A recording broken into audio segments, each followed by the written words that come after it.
Thank you for having me on. It's always a pleasure to talk to you, and I'm sure I'll see you at one of these events again All soon. time, we got Mark with the Mindful Reality podcast, who I've been a guest on, and it was a blast. Thank you for having me, honestly, and I cannot wait to do it again. We're going to do this again in the future. I just know it.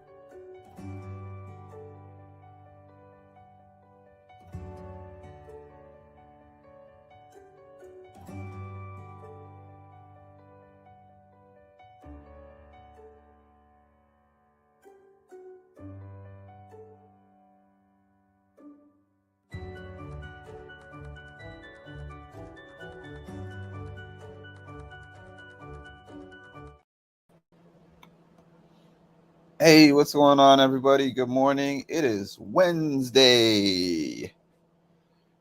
That means today we have got an episode. We got an episode tonight at 8 o'clock p.m. Eastern Time. So finally, there's something to talk about. As you can see by my title, good morning, Kevin. Good morning, Edward.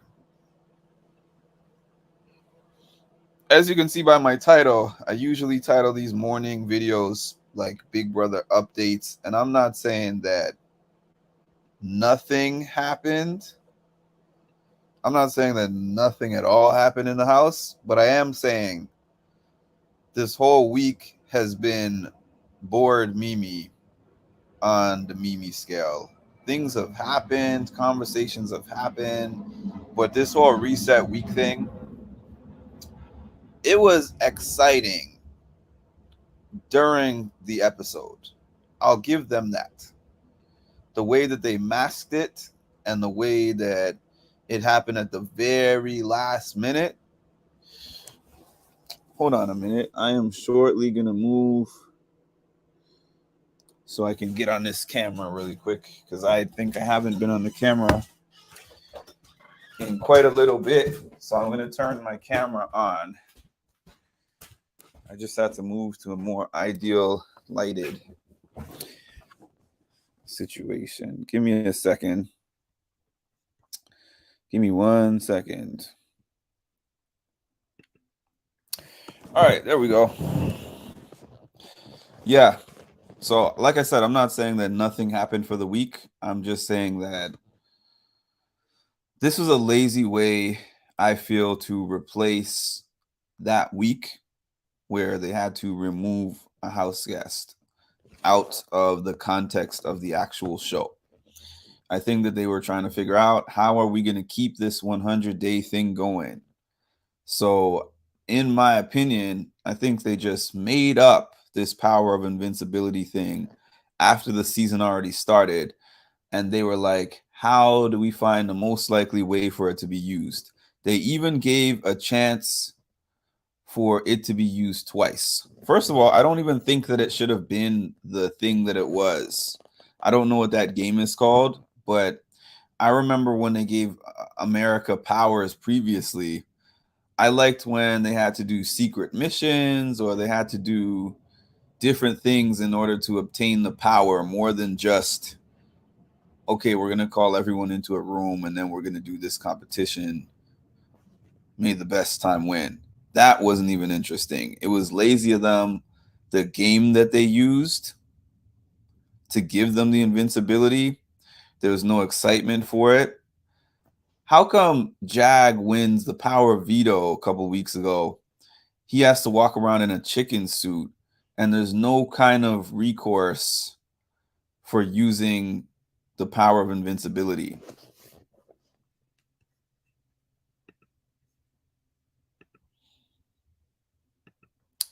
Why would Jag offer him?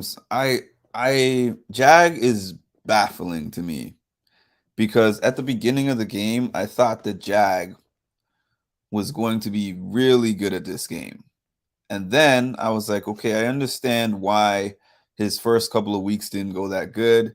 It was because he formed a really close attachment to Riley week 1. And then Riley became public enemy number 1 in like I think it was week 2, if I'm not mistaken. Who was the first one out? Kirsten was the first one out, right?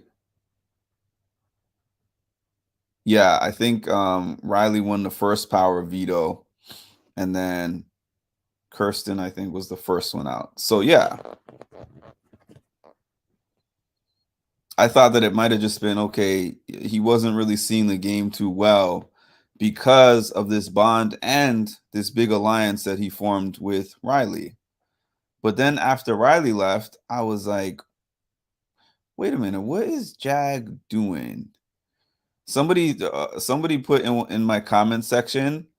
Oh, good morning, MC. By the way, I think that I didn't highlight your comment. I know Luke was the first out. I just was wondering who was the first voted out.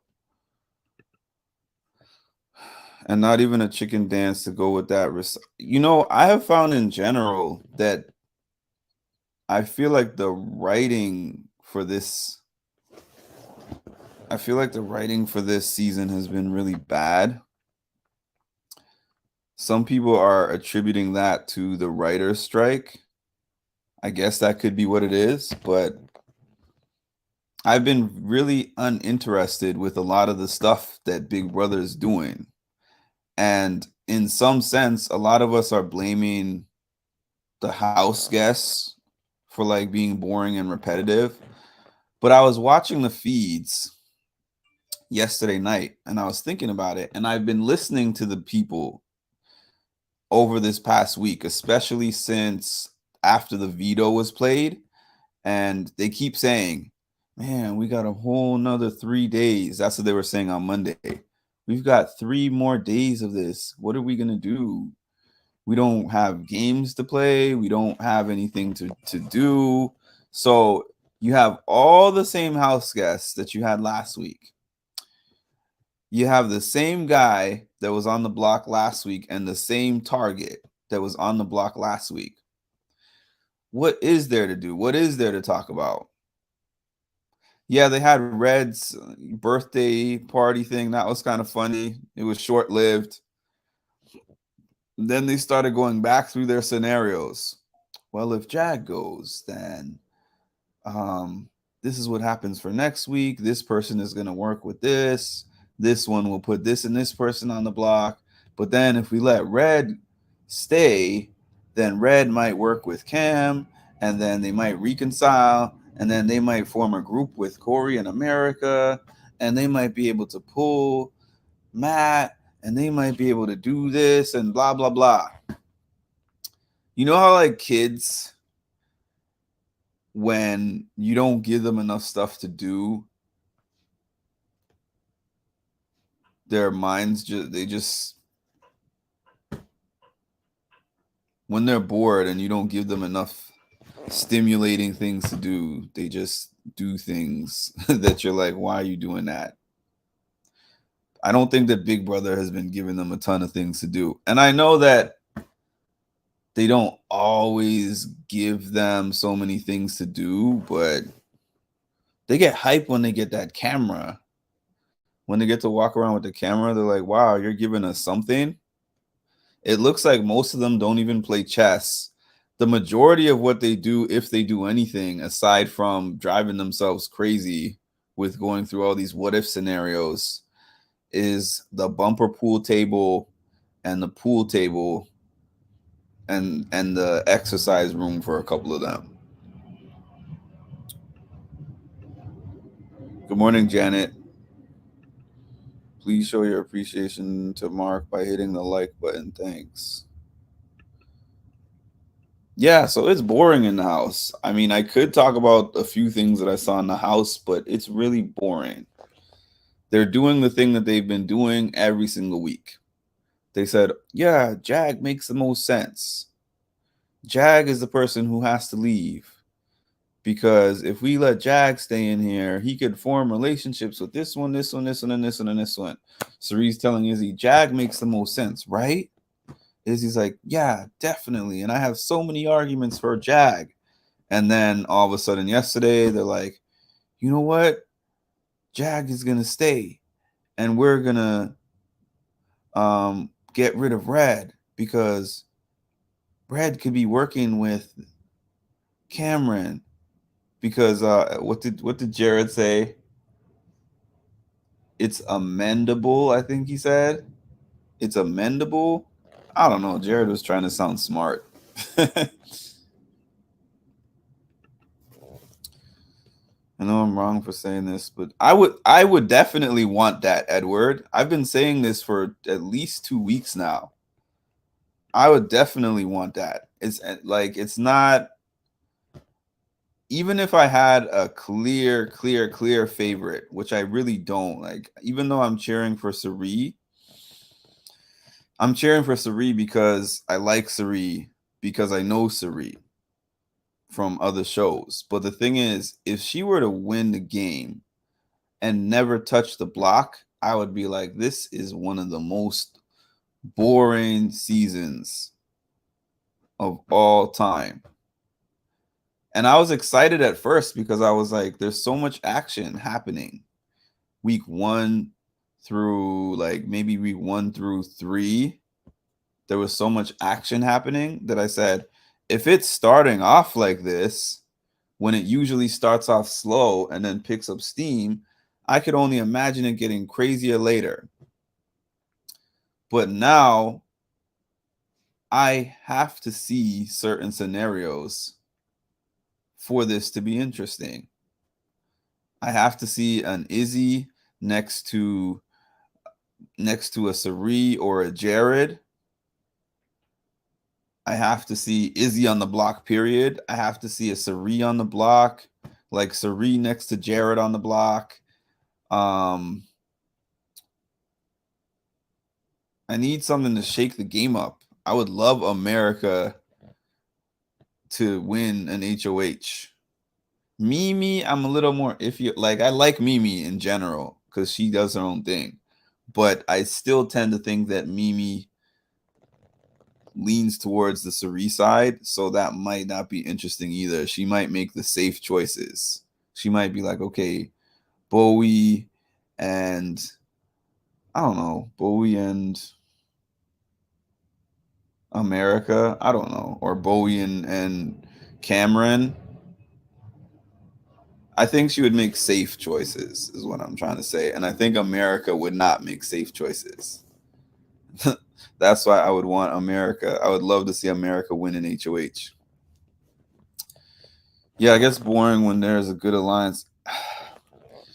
But the part that is weird about this is that there's not even, it's not like a big alliance of 6 or 7 that is controlling everything.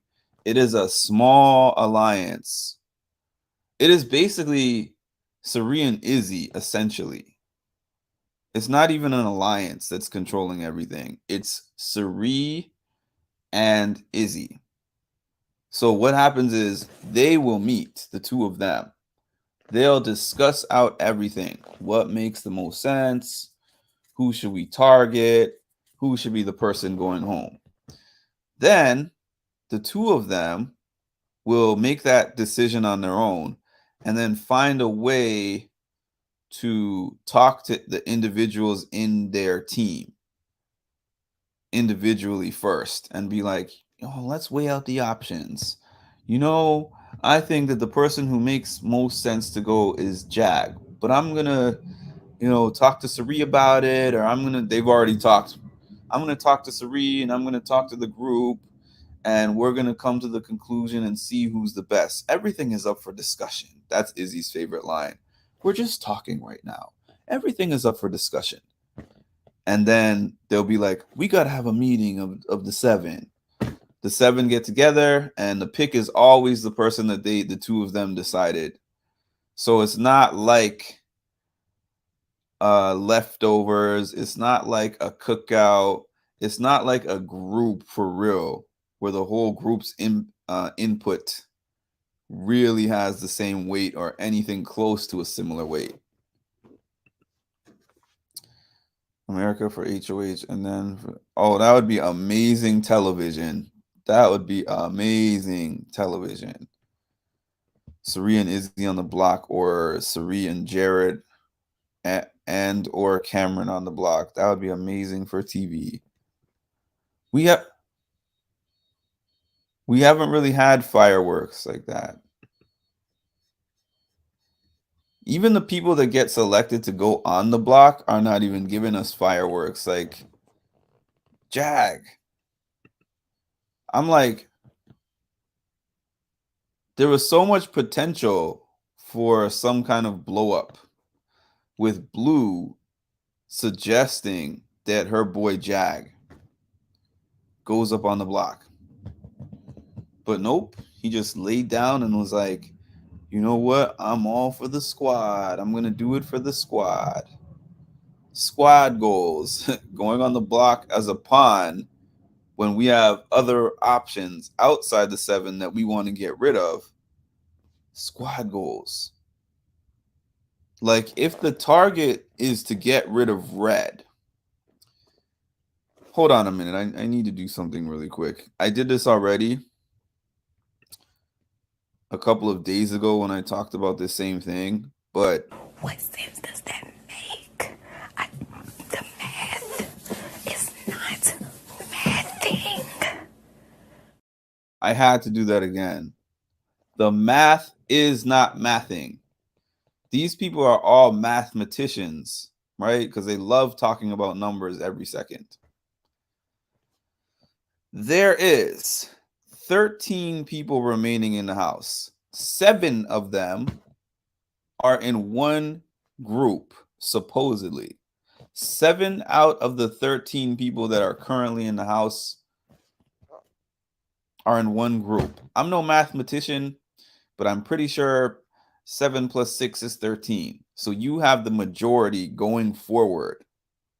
So mathematically, if you want to say, oh, if I select this person from the other side, they're going to be upset, right? And they might want to target me. Why would that matter if you have an alliance of 7? Because you get rid of red. That leaves 5 of them and 7 of y'all. So it's just like, what's it called? I'm gonna sound stupid with this, but it's just like the White House, the president, and how they have the Senate, the House of Representatives. It's like the president could win, and the president is Republican, or the president is Democrat, and then you get a Republican House. So when the president is trying to make decisions and pass laws, everything is getting vetoed because of the fact that the House is not being run by Democrats. So they're going to shoot down everything. They're going to shoot down all of these proposed changes in laws or whatever. So the way that I'm relating that is that if you have a group of majority, even if a Cameron is in the House and a Cameron wins the HOH, you guys have the votes regardless. And I mean, there is a chance, of course, of Cameron putting up 2 out of your group. But if one of y'all wins, and statistically, because Matt was even saying this yesterday, statistically, there's 7 of y'all to 4 of them that would be able to, well, actually, I guess Cameron, let's say Cameron could hypothetically win, and then one of y'all is out. But regardless, you get what I'm saying. There's 7 of y'all, there's 5 of them. If one of y'all win the power of veto and takes the other off the block, takes one of y'all off the block, you have the votes to get rid of the other one. The votes are important. So in my brain, that explanation that they gave Jag would not even make sense to me, and I would never accept that. And at that point, I would know that they're trying to send me home. And this is a scared house. This is a scared house, because look at this. Jared wanted to put up America, and the way that Corey got America, the way that Corey has been saving America is by saying to everybody, I don't know what America's going to do if you put her on the block. America's going to get really upset and emotional if you put her on the block. And then if she comes off the block, then she's going to has her target on this one and that one, and she has scared people. I mean, he has scared people out of wanting to put America up there. Why not just put her up there and vote her out? That's the other option. If she's so dangerous, instead of not putting her on the block and leaving her in the house longer for her to do that later, you could just put her on the block and get her out of the house. I don't know what these house guests are thinking with their strategies. I do not understand it. Hi, Trisha. Love Sari. I'd love to see her to win, but we need some action. I need to see Sari on the block. You make good points on Nicole because she would probably disappoint us, and we've been rooting for her. Exactly. Thus far, I've loved Nicole, but she hasn't had to make any decisions yet. What would you have done after Jag just got saved? What do you mean, what would I have done? What would I have done about what? Yeah, it's like a waste, but it seems like Jag being chill and not panicking is helping him. Well, he wasn't chill right away. That's why he's on the block. I mean, in the last 24 hours, he's been chill, but we still got a whole other day. And we've seen things change.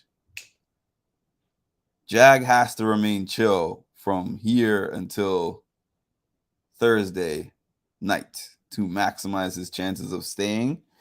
And that's a possibility, but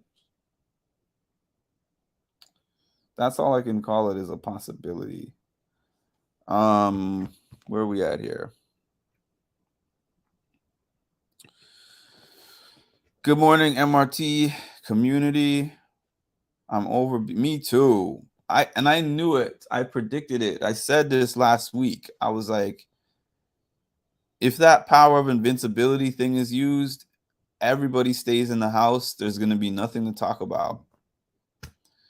No need to watch tonight or tomorrow. I'll get back to it during week 6 if it's even worth it. Have a great day. I'm here like praying something is going to happen. If you got saved by the power of invincibility, how would you play right now? First of all, I think I said this 2 days ago. If I get back into the house because of a power and I was actually voted out unanimously by the house, I would have to figure some things out. And I definitely would not be going around to the house guests and asking them, well, not the house guests, but his alliance, and being like, what happened with the votes? Why was it 10-0? You have to act. So he's on this big thing of like truth and justice. Let's get everybody in the room and let me ask everybody and look everybody in the eye and see who's lying and who's telling the truth. Everybody's lying. So you have to go. I would figure out the people that I trust the most. I wouldn't ask everybody. And I don't really think that he trusts like a Felicia, a Sari, or an Izzy. I think that his main trust was in a Matt, an America, possibly a Corey, but I don't even think so. I don't even really think so with Corey. I think like a Matt and an America are the two people that he trusts the most out of who is there. That's what I'm thinking. So if those are the people that he trusts the most, if that was me, that's who I would be asking for real. Not everybody. You can't ask everybody everything and be like, oh, I'm just going to get to the bottom of the truth. Because then people are going to target you just for asking, just like what we saw happen. So I would be like, getting a one-on-one with America and ask her the questions that I had to ask. I'd get in a one-on-one with Matt and ask him the questions that I need to ask. I would compare the two stories in my head, and that's how I'd gather my intel. This is something that Sari, if you guys haven't noticed, Sari has been masterful about this, because the information that Sari gets that benefits her game, she will sit in the room, she'll talk to Jared, she'll have a private conversation with Jared, and she'll have a private conversation with Izzy, and recently she'll have a private conversation with Matt. She'll be like, give me a breakdown of has my name been out there? What have you been hearing in the house? Blah, blah, blah. They'll be like, I heard that such and such Cameron was targeting you. So she will be like, okay, for an example, there is a huge bug in my house. Anyways, for an example, she heard that Cameron was targeting her. So she told Matt and Jared, the two of you need to start a conversation with Cameron and start a 3 with Cameron, just with the sole purpose of redirecting Cameron to get off of me. Now, a Jag would literally, if with that same information, if Jag knew that Cameron was targeting him, he would be like, I'm going to go ask Cameron why I'm the target, and hopefully I'll have a good conversation with him and figure out a way to not be the target. No. Having that information is powerful. If you have that information that they're targeting you, but they don't know that you know, they think it's a secret, but the person he was talking to comes and tells you that, I would do just like Sari. I would ask one of my allies to go talk to him and try to get me off of the target list. This is the thing that most people are not doing in this house, but Sari, surprisingly, as the person with maybe, well, I shouldn't say the least Big Brother experience, because I'm sure she studied somewhat, but a person without really Big Brother experience, she knows the art of getting other people to do things for her. So even the Felicia thing, she's like, oh, I don't like Felicia and I want her out. I have watched her over the last 3 days just plug in this narrative about Felicia. She talks too much. I told Felicia this, and then Felicia told this person this, or this person said this. I heard that Felicia said this about this. Felicia said this about this person. Felicia said this. There was a plan to do this, and it was supposed to be a secret. And then Felicia told this person, and then Felicia told that. And next thing you know, I'm seeing conversations that other people are having without Sari there, where they're saying that same thing. I think that Felicia might be an option for me to put on the block next week next to Blue, because Felicia is untrustworthy. Felicia talks too much. And I'm like, this is all stuff that originated from Sari, and it originated from the conversation that Sari had with Jared in the storage room, where Jared told her, hey, Felicia said she doesn't know if she can trust you, and she wants to make a final 2 with me, and she told me about your final 2. From the second she heard that, she's like, I'm going to start planting seeds. Whereas these other house guests, when they hear things, get paranoid and want to have a confrontation with the person who said it, which puts that person on alert and gives them a chance to prepare. You don't ever want to give them a chance to prepare. That's not a winning Big Brother game. Information is power. Information is power in the Big Brother house. And you don't always have to let your whole big team know when you get some information. Even if that information is that you are being targeted by somebody. Sometimes you take that information and you figure out, how do I flip this situation around? Good morning, Miss Indis. If you haven't already done it, please smash the like button. Thank you. He does trust Matt because Matt saved him. But unfortunately, he talks to everybody. That's the problem. Unfortunately, Jag goes around and talks to everybody. Jag doesn't hold water. And people find that dangerous. Even if they don't think that Jag is at the bottom of his alliance. Let's be clear about that. So it would be a hard path for Jag to win. Really, the way that these people have managed themselves in this house, it would be a hard path for a lot of them to win. You know how Corey always talks about his scenarios? Okay, this has to happen, and this has to happen, and that has to happen. Corey or America or Cameron or like Bowie, basically somebody outside of the 7 has to win and get out of the Suri mist and put Suri up there with somebody. Otherwise, they're losing. Even if Suri doesn't win, those people are losing unless somebody gets out from under that Suri mist. It's more important to target Suri than it is to target Felicia. It's more important to target Suri than it is to target Izzy. It's more important to target Suri than it is to target Jared. A lot of people are not giving Suri her credit,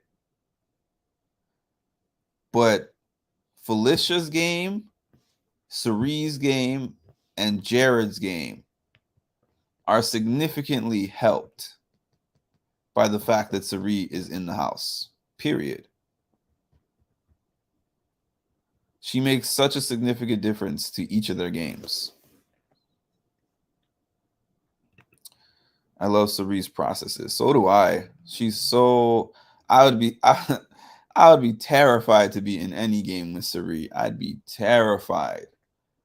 Because sometimes they're sitting there like, I think that Suri is gaming me, but I'm under her spell. I don't know how to get out from under her spell. But I'm aware that she's gaming me, but I don't know what to do about it. If you ever saw Sandra, she was fun to watch on Survivor. She won Survivor 2 times. She does similar stuff as Suri. I do watch Survivor, but I'm a more recent Survivor fan. Maybe I'll look up some highlights of her on YouTube or something. I know Matt must... I know, right? But the thing about Matt, I've talked about this before. I know it's part personal, but it's game too. When Riley went out of the house, Matt was so sad. Not just because he had a crush on her, but also because Matt was like, Riley was the person who made me feel included. Riley was the one who would sit up for hours with me at night and have individual conversations and let me know what everybody was talking about in the house, because he has a handicap that makes it harder for him to be involved. Like he keeps saying that. Individual conversations, one-on-one, he's perfectly good with that. But when he's in a room with a group and everybody's talking, he has issues with that. So I noticed that when Riley left the house, Suri made a specific effort to talk to Matt. And she gave him a chance to talk to her about his disability, how it impacts him in the house, how it impacts him outside of the house. And then they started to have personal conversations, and then they started to have game conversations. And I can see that for Matt said from the beginning, he said, a huge thing for me is trust, and I'm very loyal. So he trusted Riley, and he was very loyal to Riley. And when Riley left, he was now a free agent. So Sari picked him up off the roster spot because now you see every piece of information that he gets, he runs to Sari with it. When Jag tried to say you shouldn't trust Sari, that didn't seem to move him at all. He tells her everything. He's like the ultimate mole right now. Because people wouldn't be telling him this information involving Sari unless they believed that he's not working with Sari. Especially Cameron. You have to get rid of the head of the snake. And they're all talking about taking shots at the people around her. Even when Cam wasted his HOH, honestly. Even if Jag went home, Jag going home was a waste of an HOH. Because he was scared to make a big move. And Red was scared as well. Because Cam wins the HOH. Red wins the power veto. Cam makes safe selections. Red doesn't use the power of veto. Even if Jag had gone home, they still would not really be at an advantage. He did not make good use of his HOH. He accomplished nothing and he learned nothing. Cameron doesn't listen. Cameron just has his ideas embedded in his head. And he just keeps talking. And you hear him talk about these different theories that he has. He's so sure of everything that's going on in the house, but he's so wrong about everything.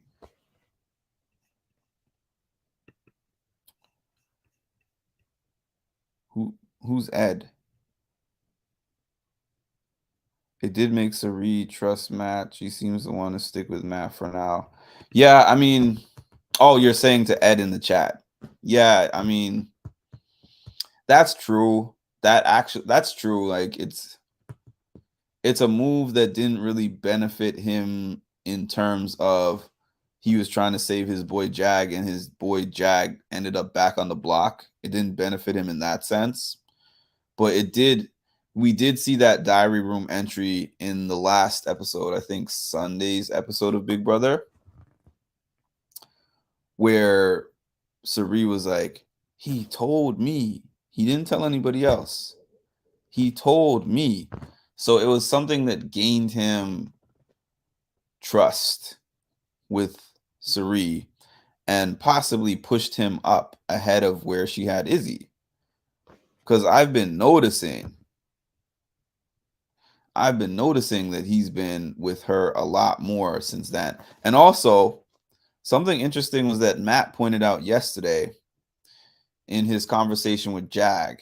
Matt was like, have you noticed that Corey and Izzy have been spending a lot of time together in the last few days? He was like, it's obvious that Corey and Izzy are developing a relationship. And they have been. And I think it's not just the last few days. I think that maybe it's become more pronounced or noticeable. But Corey and Izzy, even though they're not in an alliance, they have the potential to be in one with the way that they're talking so much. And Jared and Izzy were having a conversation where Jared didn't really want to acknowledge it, but Jared's relationship with Corey has been breaking down. Corey doesn't really like Jared, but Corey likes Izzy.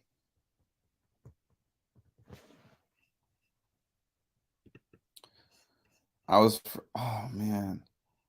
Like you're going to bring back an iconic competition. First of all, I thought that I was upset about Kesar being on the screen. First of all,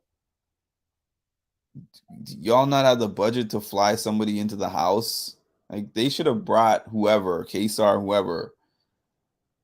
Not that he was going to stand there for the whole 14 hours or whatever, but at least have them there at the beginning of the competition to explain the rules. And then put them up and somewhere to sleep or whatever for the night, have them there at the end. Something. I mean, I guess that one is splitting hairs, but I just don't like how they've used the past house guests in such a minimal way for these competitions. But then you're going to put this power of invincibility right after the pressure cooker, canceling it out. Of all the competitions to cancel out, why not cancel out that like Russian roulette thing that Felicia won? Or, like the balance beam, walking across the balance beam. I know they didn't need it at that time, but I'm just saying a competition like that. Or like a competition of stacking up the tiny glasses.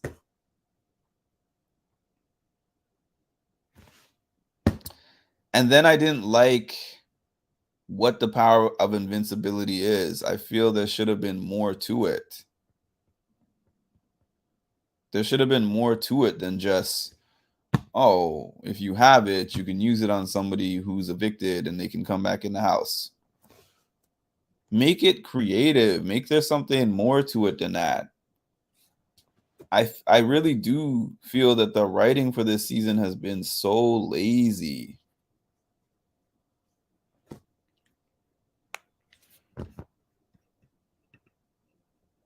It's been so lazy this season. I just don't know. Whoops. This one. It's been bored Mimi. They haven't had an interesting twist yet. I mean, yeah, we got our 1 minute of excitement when the alert thing came on, and then they read that, okay, the power of invincibility has been used and Jag is coming back in the house. There should have been some kind of consequence to either Matt or maybe something with Jag. Like Jag has to go in isolation for 24 hours. I don't know. Or maybe make it like the person who gets the power of invincibility used on them gets to stay in the house for 2 weeks. You cannot put them on the block the following week. Just to take away that easy option of them just putting that person back on the block. And then you have to think more about whether you're going to use it or not. Because you're like, wait a minute. 2 weeks of invincibility,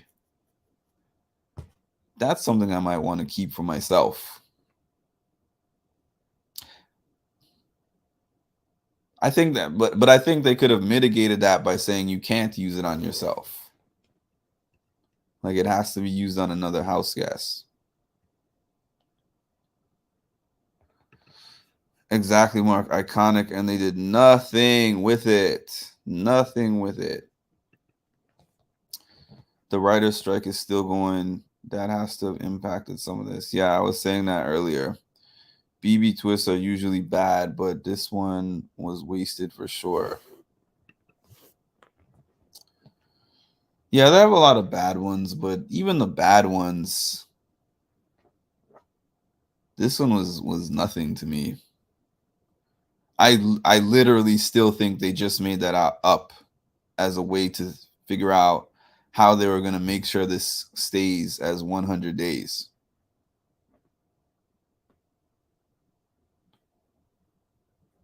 And then we don't have any kind of indication that there's going to be any battle back. But after a week of invincibility, a battle back would be kind of redundant to me. I'm ready for a double eviction. And I don't usually say that because when I really start to like the house guests, I feel sad when I see two of them go out at the same time. But in this house, I need two people to go out on the same night. And I'm getting tired of not being able to see any of the HOH. So on double eviction night, we will actually finally get to see a full HOH competition play out on the air, and then a second HOH competition on the air, and somebody having to be selected and an eviction happening on the same night. That'll be, we need that at this point. We need it. Why don't they have food comms and comps where the house guests buy clothing? Food comms.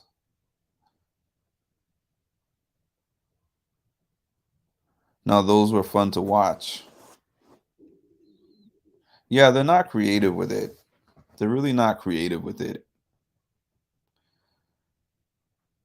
And I think that contributes to the boringness that we're getting from the house guests. Because we have such a diverse group. We have a bunch of people with a lot of personality, but there's not enough things happening within the house. It's almost like they feel like the house guests are just going to make the show on their own without us doing anything, without us making anything interesting. That's not happening. And also in this era, you know that's not going to just happen like that, because everybody is so aware of the cameras. They talk about the live feeds while they're on the live feeds. What do you think our edit is looking like right now? What do you think they're saying about our showmance? What do you think they're going to say about this? What do you think is happening with this? What do you think I'm looking like on this? So you can't just have them in there with nothing that you add in, and then just expect them to just make some amazing TV on their own. That was back in the day when you could just go in the house and do and say anything. Rachel wasn't worried about that. Janelle wasn't worried about that. I mean, a lot of these people were just like, I'm in this house, I'm going to make some noise. I'm going to make some noise. Yes, if you haven't yet, please like, subscribe, share, comment, and hit the notification bell. And I'm about to hop off, but it's episode night. Only because of y'all and because I'm committed. I'm planning to be on here all 100 days, even the boring ones. I'm going to be back on here at some point tonight after the episode. I don't even know if I'll catch the episode, but I'm doubting there will really be anything in the episode to catch. Y'all can probably fill me in with that. But I'll be back here. Hopefully something will happen on the live feeds, because I'm not one that will just jump on here for nothing. That's the reason why I did not make a live yesterday night. I've been doing 2 per day, 1 in the morning and 1 at night. But when I reviewed all the footage for the day, I was like, there ain't nothing to talk about. Oh, they're possibly flipping to red going home. And then today, oh, you know what? I thought about it and I slept on it. And Jag seems to be the best choice. And then after all the hoopla, flipping and jumping back and forth, what happens? Oh, well, with a vote of 10-0, Jag, you are evicted again from the Big Brother house. We have a 100% track record so far of the original person that they choose in the first place and say they're going home unanimously. We have a 100% track record with that so far. It happened with Riley, it happened with Heisem, and it happened with Jag.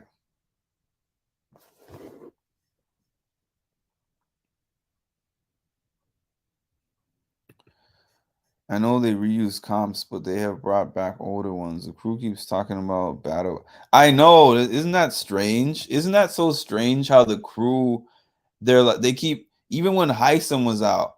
Oh, you don't gotta worry. You're gonna be here for the battle back.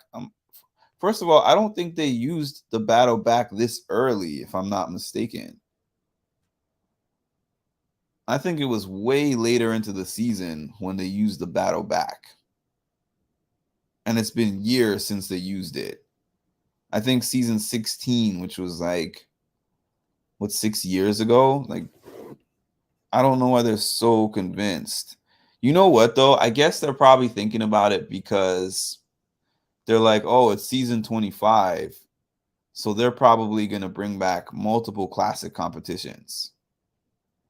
And I thought something like that too. Not necessarily that they were going to bring out a battle back in week 3, but I did think, oh, it's season 25. They're going to pull out all the stops. Low key, other than Sari being in there, this has kind of been a boring season. Yeah, it was definitely hilarious. Oh yeah, Jag is gonna get 2 unanimous votes. I've heard Sari talking about, oh, we're gonna make it 6-4. 4 of us are gonna vote to keep him, and 6 are gonna vote for him to go. That is crazy. Oh, the opposite. Sorry, the opposite as of yesterday. 6 voting for him to stay and 4 voting for him to go and Red going, which I think that's definitely going to change. I think that is definitely going to change before Thursday because you can't depend on those people in that house for nothing. That's why these votes have been unanimous, because they're like, we don't want to have to depend on 6 people doing exactly what they say they're going to do in the Waffle House. Today is Waffle Wednesday, by the way. That's what we call Wednesday in the Big Brother house. So expect a lot of talk about should it be Red or should it be Jag. Expect multiple meetings. A whole meeting about why Red would be the better choice to get out, and then a whole meeting about why Jag will be the better the better choice to go out, and then them going to bed like, maybe we should make it Red. Maybe we should get rid of Red.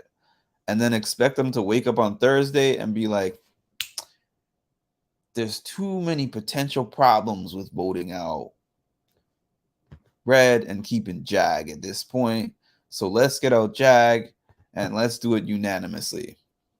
That's what I expect. If something else happens, I'll be shocked. I'll come on here and be like, y'all finally surprised me.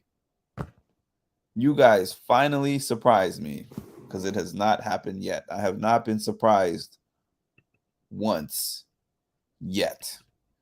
Even the power of invincibility thing was so telegraphed, and Julie was hinting at it so much, and they cut out a bunch of feed before the episode, and they didn't show any conversations about Matt talking about the feed, was talking about the power again with Sari. I was like, he has to have used that power. It was obvious. 6 votes for Red to go. He and Cameron have been communicating and is what is insinuated. And Matt and Sari said it as well. Yeah. But thank you guys for tuning in. As always, please make sure to like, comment, subscribe to the channel if you have not done so yet. Hit the notification bell. I am on every day during the Big Brother season. In a couple of weeks, I'll be traveling, but I'm still going to make sure to get on here at least once a day. Probably at night during those few days that I'm away, but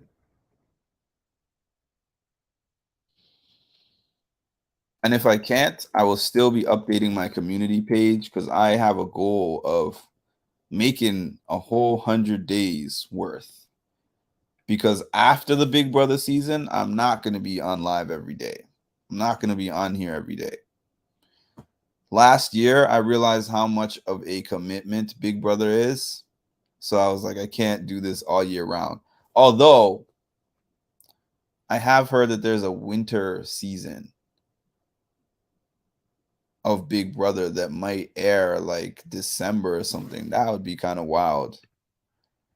It would be good for me in terms of having content, but it would be bad for me in terms of this consumes so much of my life when it's on, especially having a page to create content for.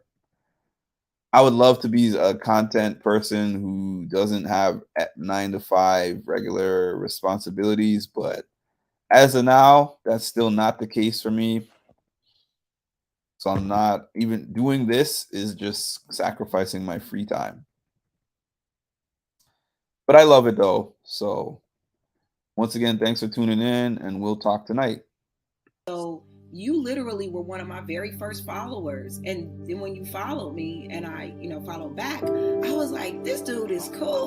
Like, if they say talk to your manager, you just say, you know what, talk to the hand. You don't need to be on my podcast. But yeah, dude. Yeah, you do a great job. Thank you. I always get a kick out of talking with you on Patreon. You have a really good, view on it. That wasn't planned. You know what? Thank but you. I like this Canadian. Well, I like this one. Well, thank you.